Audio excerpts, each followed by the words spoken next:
ఆ గాజు గ్లాస్ పట్టుకునే వెళ్తున్నారు, తిరుగుతున్నారు. అయితే ఈసీ ఒక ఊహించని షాక్ ఇచ్చింది.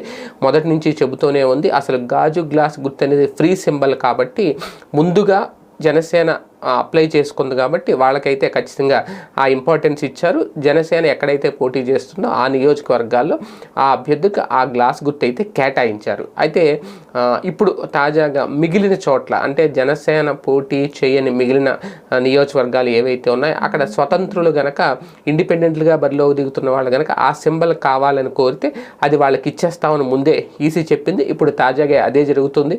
మీసాల గీతకు కానీ లేదంటే జగ్గంపేటలో ఒక రెబల్ అభ్యర్థికి కానీ, జనసేన నుంచి రెబల్గా పోటీ చేస్తున్న అభ్యర్థికి కానీ, ఇలాగ కొంతమందికి మచిలీపట్నం దగ్గర కాన్స్టిట్యున్సీలో ఒకరికి, ఇలా కొంతమందికి ఆల్రెడీ ఆ గ్లాస్ గుర్తులు కేటాయించేసింది, అఫీషియల్గా అనౌన్స్ చేసేసింది ఈసీ.